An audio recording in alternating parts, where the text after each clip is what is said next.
एक बार भूपत मन माई भई गिलानी मोर सुत। तो आत्मदेव का हृदय गिलानी से आज भर गया। अभी तक तो कोई बात नहीं। आत्मदेव सोचता है कि देखो लोग मेरा मुंह देखने में अपशकुन मानते, और उसी समय आत्मदेव सोचता है कि अब मैं अपने प्राण त्याग दूंगा। जंगल में गया, एक सन्यासी महात्मा जी बैठे हुए थे, तो महात्मा को प्रणाम किया, चरणों में अपना मस्तक रख दिया। महात्मा जी ने जैसे ही ब्राह्मण को देखा, आत्मदेव को देखा कि आत्मदेव रो रहा है, पूछ लिया, कथम रोदसी विप्रत्वम काते चिंता बलीयसी। हे ब्राह्मण, तू क्यों रो रहा है? तुझे क्या चिंता है? बदतुम सत्वरम मह्यम स्वस्य दुखस्य कारणम। अपने दुख का कारण तू हमसे कहे। ब्राह्मण कहने लगा, महाराज क्या दुख कहूं आपको? यदि मेरे कोई संतान नहीं है या मेरे कोई पुत्र नहीं है तो इसमें मेरा क्या दोष है? लेकिन मेरे पितर मुझसे प्रसन्न नहीं रहते हैं कि इसके बाद में मुझे जलदान पिंडदान कौन करेगा। यदि मैं किसी वस्तु का दान करता हूं तो प्रसन्नता पूर्वक ब्राह्मण लोगों से स्वीकार नहीं करते हैं। ले तो लेते हैं लेकिन उन्हें प्रसन्नता नहीं होती। यदि मैं घर में कोई वृक्ष लगाता हूं तो वो सूख जाता है।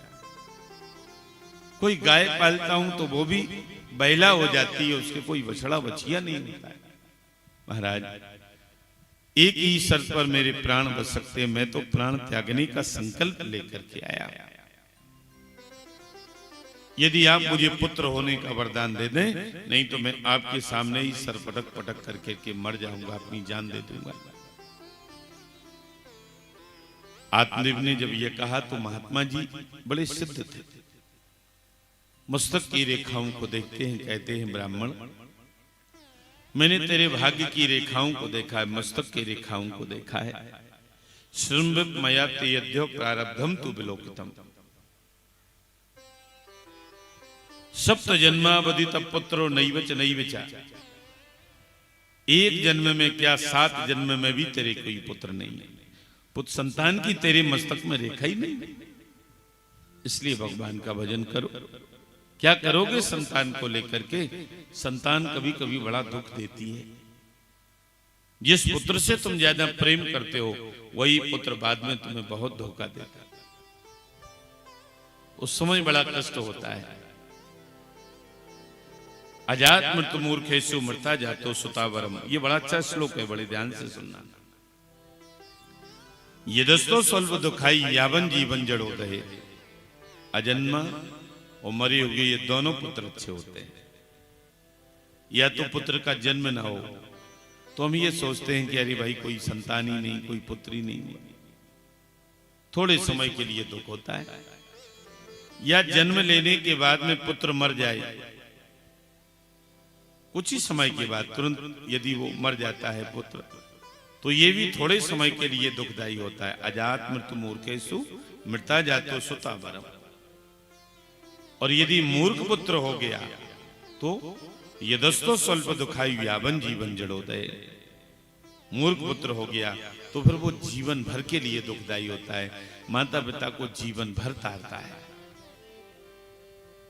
इसलिए मूर्ख पुत्र से पुत्र ना हो तो ये ज्यादा अच्छा है। क्या करोगे पुत्र को लेकर के तुम? यदि पुत्र तुम्हारा कुपुत्र हो गया, यदि संस्कारहीन हो गया, नहीं महाराज ये बात मुझे अच्छी नहीं लग रही है, आप तो मुझे पुत्र दीजिए, जो होगा देखा जाएगा। अरे तेरे भाग्य में पुत्र सुख नहीं है। अगर पुत्र मैंने देवी दिया तो ये बात की बात है, लेकिन पुत्र चाहिए। जिद पर अड़ गया। संत के मन में करुणा हुई, और संत कभी किसी को रोता हुआ तो नहीं देख सकते ना। संत ने फल दे दिया, कहा कि जाओ ले जाओ।